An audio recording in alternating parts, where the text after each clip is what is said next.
And we wait, and we wait, and we are live on Litvak Leadership Live. Yes, it's Friday.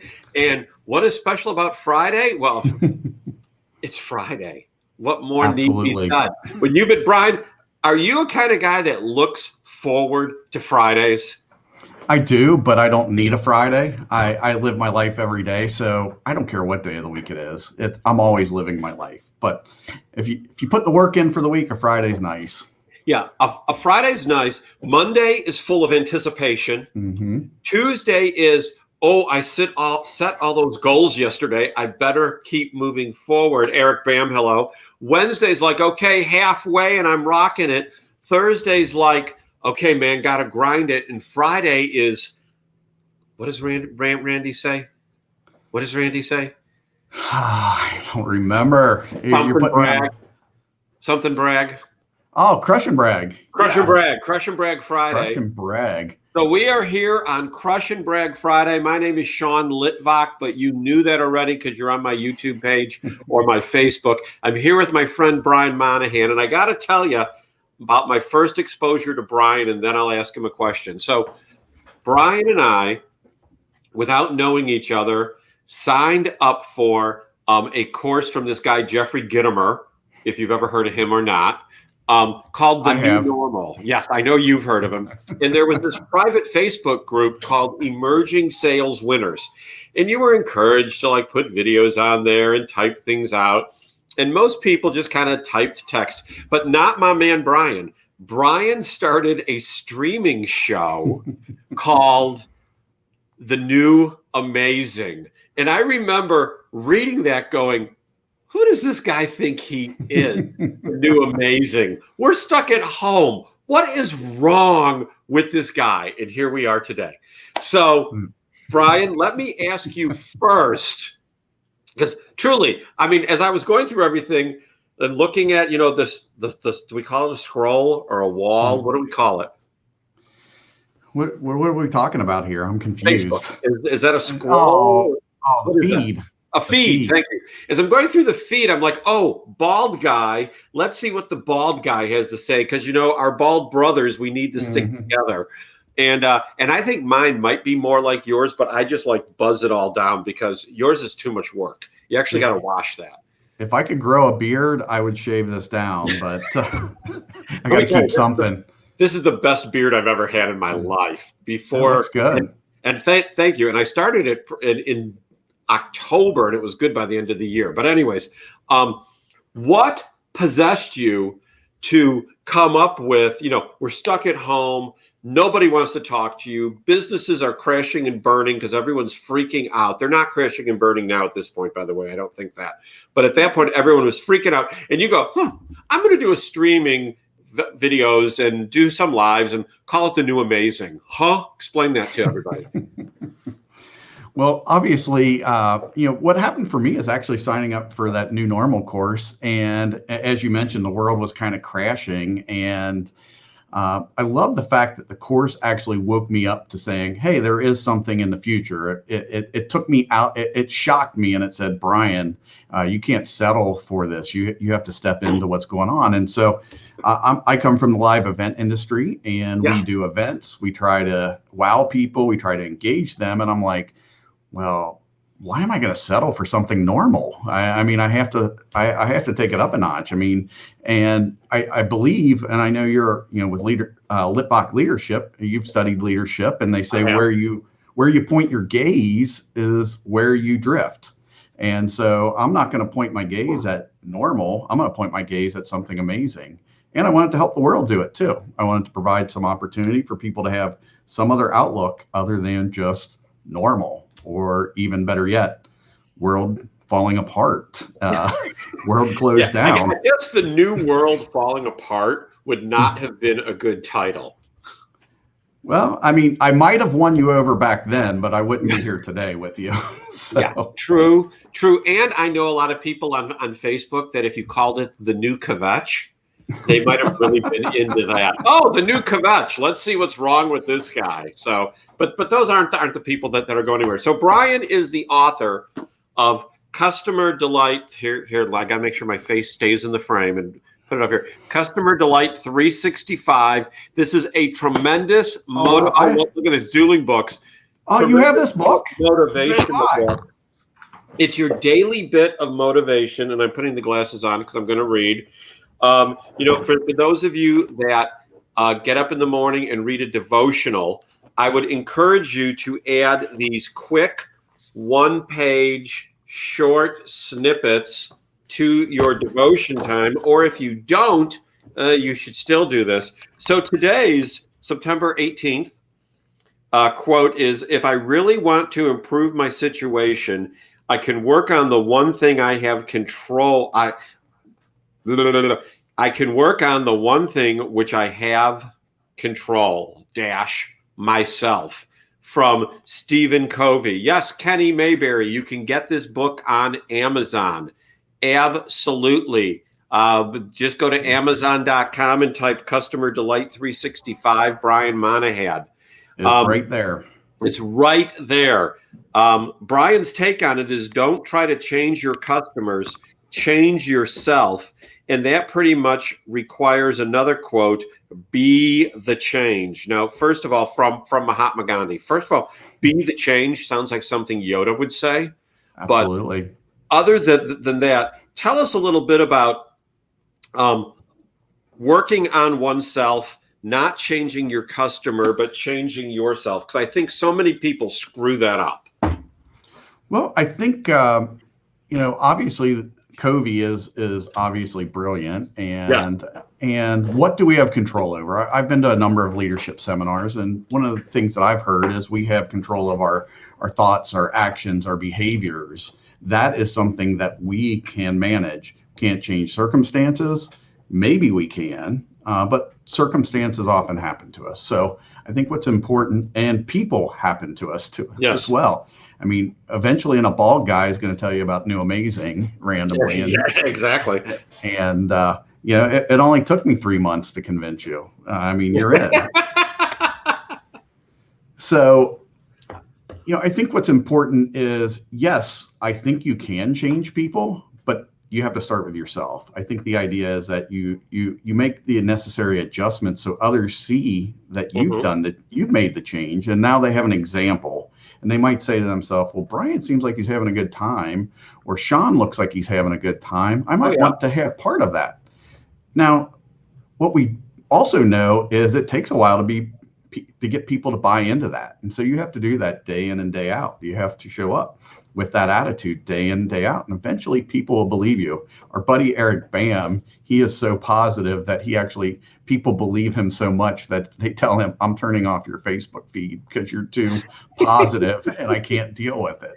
Yeah. So, Facebook is supposed to be the highlight reel. I think some people make it the low light reel. I would rather read Eric Bam's feed than most things out there, because if you're depressed, if you're bummed out, you got to be with the right group of people, your correct circle of influence, your 5 people that you become. And I'm glad to have you in that group for me. Actually, I've got a group of 18 other people. So, the mega minders, but we're not going to beat the mega mind drum today. No. So they'll beat it for us. Yes, they will beat it for us. So tell me about we're going to talk more about the book, but let's move in a different direction for a second. I enjoy a good trade show like anybody else. I can tell you my favorite restaurant in the entire world is because I've been to Orlando for trade shows. And if you've been to Orlando for trade shows and you have never been to Taverna Opa, which is a Greek restaurant on the second floor of this, I don't know, I guess it's a strip center. It's right by BB King's. There's a bunch of restaurants there. Taverna Opa is the most fun place in the entire world. And I'm so bummed that I can't go to any shows. What has happened to your industry? That's my intro. All right. Well, our industry had the new falling apart, which prompted me to be inspired by the new normal. And Pollyanna-esque jump into the new amazing. But our industry's been hit extremely hard. And a lot of people don't realize there's that old James Brown song, we're the first to come, we're the last to go. We've done so many shows in a row. You've heard those lyrics before. Oh, yeah. Oh, yeah. Yeah, stay a little bit longer. Well, it also happened in COVID. We were the first to go home. We didn't have any work to do. We're going to be the last to come back because a lot of states, you can't meet with more than 50 people right now. Or I've even heard some spots where you can only bring 10 people together. So wow, it's definitely been extremely challenging. But I'm in the AV sector of the event industry. So we provide technology, video production, all the cameras, the lights, the sound, all the stuff that makes the event amazing. Yes. And so we can't do that right now, but we have all the background in all the video elements and things like that. So our clients have asked us to pivot to a virtual environment. And what's interesting is for about the past 10 years, live streaming and all this video conferencing technology has been steadily getting better. And everybody's like, I want to live stream my event. And you're like, okay, well, here's what we're going to have to do to live stream it. And then they're like, I'm too busy. We'll do it next year. Right. And so, well, an entire industry that's been too busy to do it till next year got to go ahead and go virtual. So the entire industry is virtual, and there's a little bit of hybrid going on, which is very small gatherings with a virtual component tied to it. But it's been an amazing period of, there you go, there's the word amazing. Amazing. An amazing period where the entire industry gets the chance to take what's been at this level and just, every day, the innovation related to sharing an event virtually, meeting in a virtual environment, what we're doing here. I mean, we would not be doing this a year ago. Period. Oh, no.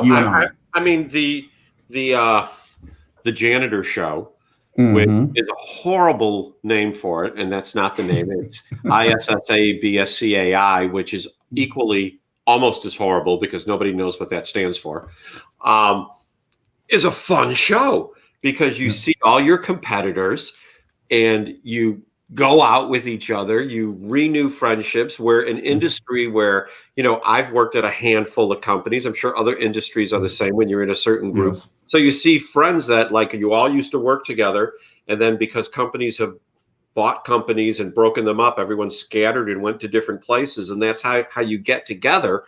And this year, the janitor show, ISSA-BSCAI, is going to be online. And when I was telling a buddy of mine about it, he goes, well, what's the point of that? I'm like, man, we got to check this out. He goes, but we can't go out afterwards. I go, well, maybe we can figure that out somehow.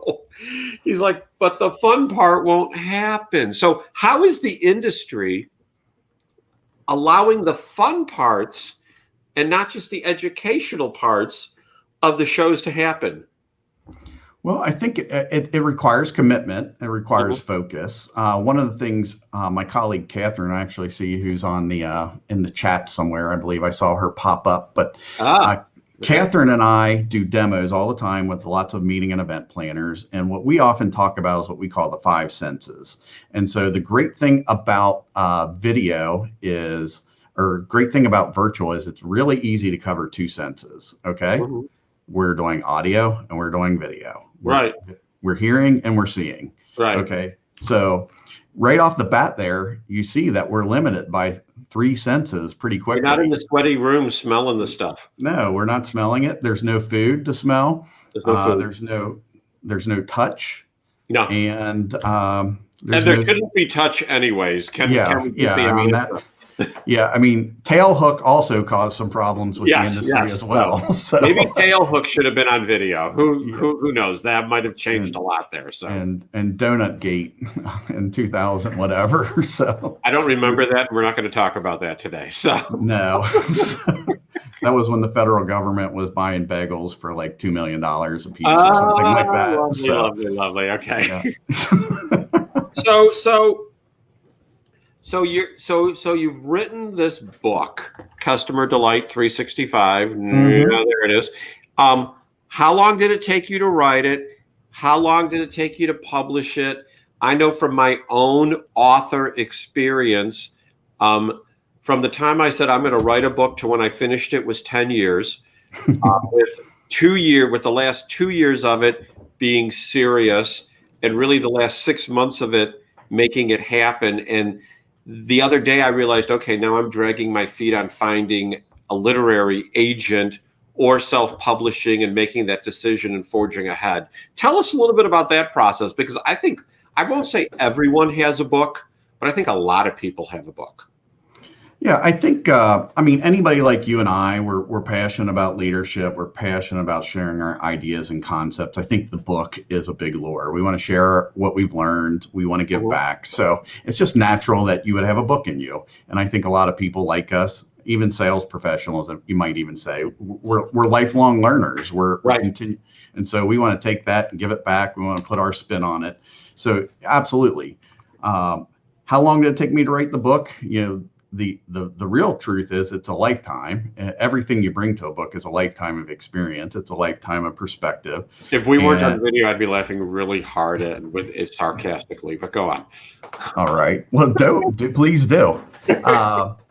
But from the time you sat down when I and got said, focused, hey, I'm writing a book, to when you it was about 18 months from the time I decided that I was going to get it done. Okay.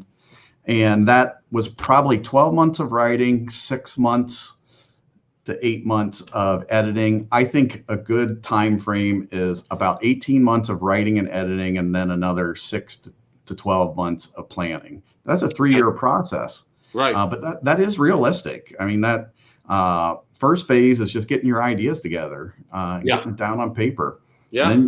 And then you need somebody to go back and look at it, get some different perspectives, tighten it up, clarify your message, cut some things. You probably throw away your babies. I think they say, things you got to get rid of the ones that you think are too good, and stick to what's really truthfully resonating with the few people you're letting in. And then the final thing is you just have to get it done. You just have to say, this book is good enough. I released this book in 2016. Okay. So, although everybody thinks that I released it this year, because I'm on this virtual book tour because of the circumstances. You've invited me on your show. I've been on a number of other shows. Everybody thinks I wrote this book this year in 2020, but I released it in 2016. And so you sold more copies in 2020 than you have in any other year yet. Not as many as the first year, because obviously I have my personal network and I promoted it, but I've sold as many non-known people. This is the highest amount of public sales that I've ever had. So I call my first 50 books what I call guilt sales. You're required to buy my book, and go buy it now. So it's like some people talk about how they've written a book and they buy 1,000 copies themselves. Well, yeah, those are sales, but they're not. No. So handed them out to people. I would say I have 400 to 500 books in circulation. I would say about 200 of them are purchased at this point, which is really big deal, by the way. It is hard to sell books. Oh, yeah. And then I probably bought another couple hundred myself. So and that's the thing with my book. I think why I've kind of skidded by, because I'm like, okay, I want this book to actually sell, so I need to be strategic. But this is not about me. So tell me. Wait, can I tell you another thing though? I actually, and I want, since you're an author and your book's going to be coming out, and I'm going to go ahead and coach you on it. I had somebody ask me this question. I'm going to turn the interview on you. One question, you can turn it on me. All right. So how many books would you like to sell? Well, I'd like to sell 50,000. Okay. How many of those 50,000 would you like people to read of your book? I'd like 60,000 to read the 50,000. All right. See, there's a difference between reading and buying a book. And that was the favorite thing I heard from a gentleman named Tom Monahan. It happens to be my dad's cousin. And he just was like, Brian, why do you care how many books you sell? You want to share your ideas and your concepts. I would focus on how many people you want to read your book. And so that's what I've decided, is that my book, my content, I could care less how many books I sell. I would love for 50,000 people to read it. If nobody bought it, I would be happy. If 100 people read my book, I'd be happy. Because I'd be happy if nobody bought my book. You are a nicer person than me. See, I am not trying to make money off this book.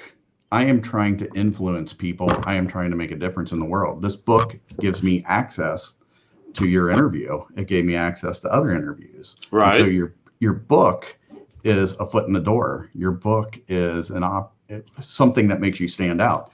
Like I said, this book, I wrote it in 2016, right? And here you are. And it's still paying off. It's getting dark in here.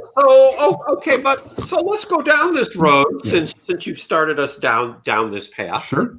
You want people to read it. You want access to people. It gives you access, right? Okay. Why Absolutely. do you want access? Well, in the event industry, I'm in sales and I'm in business development. So I actually get speaking engagements at industry conferences, those trade shows that aren't happening. Right. And so people get tired of hearing about audiovisual and how to maximize your audiovisual budget. They want to hear some inspiration. So I said, I wrote a topic that was called attendee delight, how to wow your customers, how to create delight for your attendees and your stakeholders. And it's based on my book, Customer Delight 365 from author Brian Monahan. Well, I get way more bookings with that than saying, how do you maximize your AV budget? Or want to find out about the latest codecs available for your video feed, or what's the latest LCD projector available on the market? And this is an ebook that you made?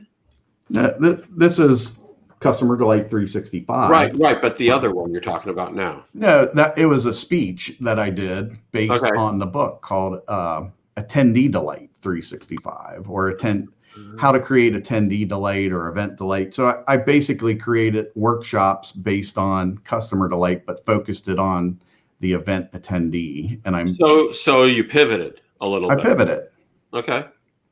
So Eric says, writing a book opens doors. It doesn't make you money. So I guess the question is, but that's also not true though. So okay, good. Go back to it. I want to talk about that. All right. So, what about this scenario? So I'm in the meeting and event industry. The local tourism council hosted their monthly meeting. I spoke at it about how to create attendee delight in 2020 or something like that. I can't remember the exact title. And I was the featured speaker, and all of our local industry folk came to it. And after the talk's done, one of the event planners comes up to me and goes, "Brian, I came here because I've been meaning to catch up with you about our blah, blah, blah event in 2021. And I just thought, well, I'll come see you talk today and then I'll open up the conversation." Okay, well, that event's probably worth $500,000 should we actually be able to meet in the future. Right. So is this book worth $13 or $500,000? Right. And I think Eric's point is, writing the book opens the door. It doesn't make you money. So I think what Eric is attempting to say, because, he speaks in pepperoni. Oh yeah. Pepperoni. Pepperoni is that the book's not making money. The book is opening a door to money, but I think he's saying the book is a tool. Mm-hmm. So I'm sure he'll post something else. Well, hopefully he's not saying the author is a tool. I was kind of wondering about that myself, but can't I just see a book as something that A, can make you money off the book, B, opens the door, and C, it can be an evergreen because you can keep introducing it to new and different people, spring launching from it, right? Yeah, absolutely. So if you want to make money off your book, Sean, I encourage you to make money off your book. That I would not deny anybody. Right. Well, I'm going to make money. That's part of the point. Bald Delight 365. This is going to be the collaboration between Brian, Kenny Mayberry, and myself. We're going to have 3 authors. Might even call it by the 2020 Stooges. I don't know. So we're gonna have to work on branding, maybe more like Cue Ball Delight or something like that. Cue Ball Delight. Very good. Very good. And then we can get sponsorships for maybe like the Hair Club for Men. Yeah, definitely. Be one of The our Unhair sponsors. Club. Yeah, the Unhair Club for men. So, okay, so you were a Marine, and I guess I shouldn't say you were a Marine. You Yeah, always a served, Marine. because you're always a Marine, for four years. How did being a Marine, and thank you for your service, by the way, because I look back on my life and I'm like, why didn't I go in the military? I would have gained so much more discipline. But that's another story for another day. What did being a Marine for those years give you as you launched into your career? Well, first off, the Marine Corps actually is a great training ground, or the military in general, for a lot of civilian jobs. When I was growing up, you think of the military as only being combat. Well, they have regular jobs. They need accounting people. They need people to write communications. And so not until I started looking into the Marine Corps did I realize, oh, well, there's an actual job that I can learn, a field. So I ended up in the media area and ended up in this AV career. But so I am still doing what I did in the Marine Corps, which is in the audiovisual and event industry. But most importantly, I think it's given me some tools. The Marine Corps mission is to first mission accomplishment, and then troop welfare. And those are two things that are most important in leadership, is that you get focused not only on the mission, but on your troops. How do you take care of, and how that converts into the corporate world is, how do you take care of your team? How do you serve them? The other thing, it's down. I like this. And look up also Marine Corps leadership traits. And I still have the ditty for it. It's JJ did tie puggle, and it's judgment, justice, decisiveness, integrity, dependability. And I'm not going to go any further because I'm going to forget a few. So, okay. And then we'll have Marines see this video eventually and hunt you down. Oh, I know. I'm in trouble. But I remember the acronym still. JJ did tie puckle. So look that up. But yeah, it served me extremely well in the area of leadership. In the event industry, I believe it's given me tenacity. Going out on field marches and going to boot camp, just the physicality of it, having to push through things that you feel like you can't go any further. Well, that's the event industry in a nutshell. Yeah. It's we regularly get calls for, hey, I was looking for blah, blah, blah. And you're like, when do you need it? And they're like, well, I mean, could you be here in a couple hours? And you're like, sure. Or we're going to start at 6 a.m. tomorrow. Or we work around the clock. I've worked 26-hour shifts to go to bed for 2 hours to kick off a major session or whatever. The show must go on. And obviously the Marine Corps prepared me well for the show must go on. You have no choice. And there's got to be a way for it to go on, even when you can't get in public with people. So what was your favorite food when you were in the Marines? I would say it's pizza at the end of the day. Absolutely. At the end of the day, it's pizza. I mean, Sam Bino's. I don't know if Sam Bino's is still down in Beaufort, South Carolina, but look up Sam Bino's, Eric Bam. Maybe there's a client there for you.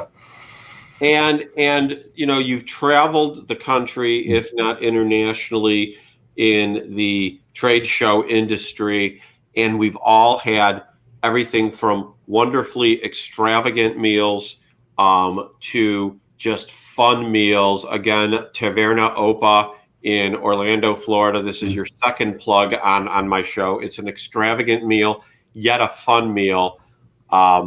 Where did you have the most memorable meals in your industry so far?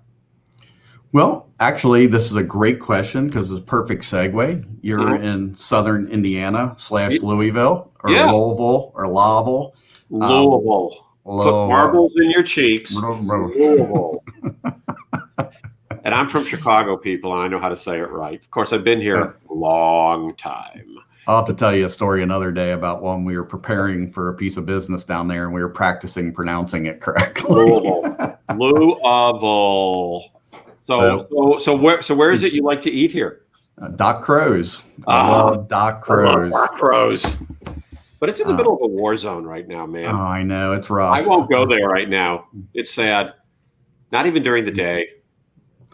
Yeah, I have not been down since everything's been going on. We actually do have we have partnerships in Louisville. We're doing we work with Kentucky venues. We actually are the in-house AV provider for Kentucky International Convention Center. Oh, really? Look at that. For the Kentucky Expo Center. We have a great event coming up, which is Shift 100% virtual, by the way. Okay. And it's free. It's being put on by the Speed Museum, and it's called The Art of Bourbon. It's on the 24th. So I'm doing a little shout out. And the Speed Museum is a wonderful place. I love going to the Speed Museum in Louisville. It's beautiful art.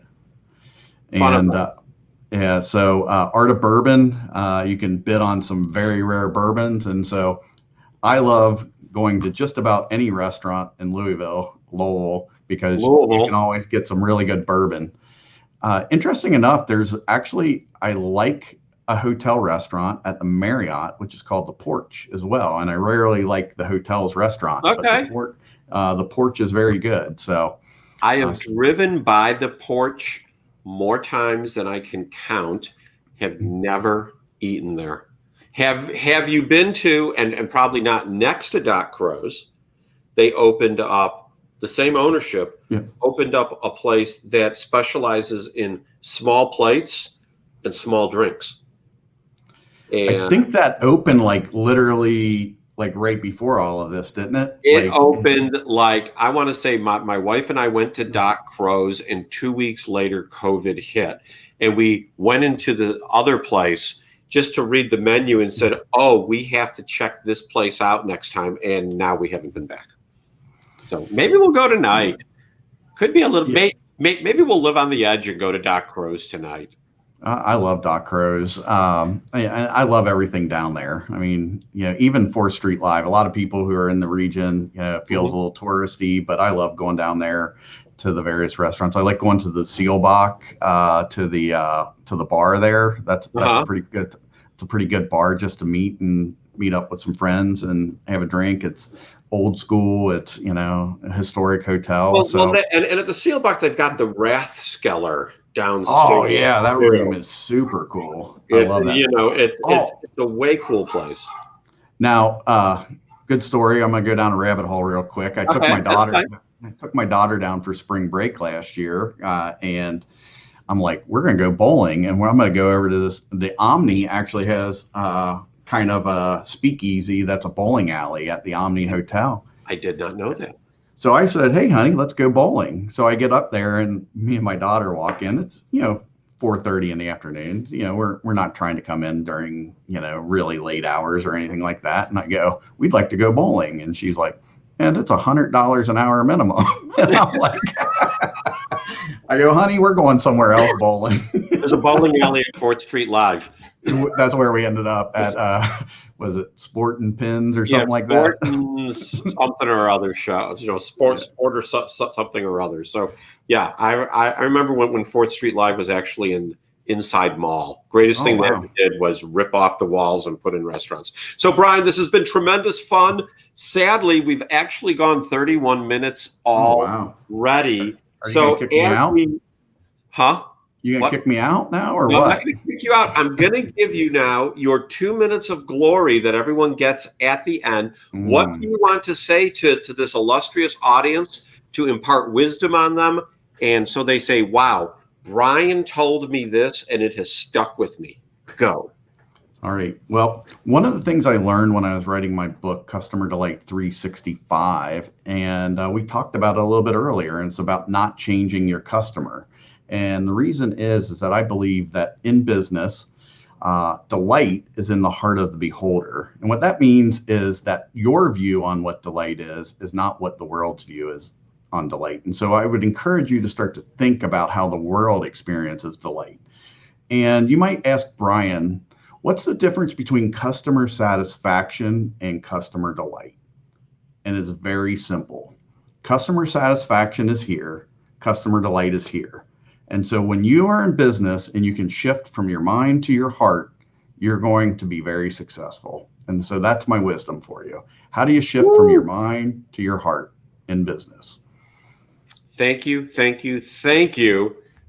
Shifting from your mind to your heart. That is today's lesson from Brian Monahan, author of Customer Delight 365. You can get his book on Amazon.com. Buy it, leave a review, tell your friends about it. As a matter of fact, Christmas is coming up.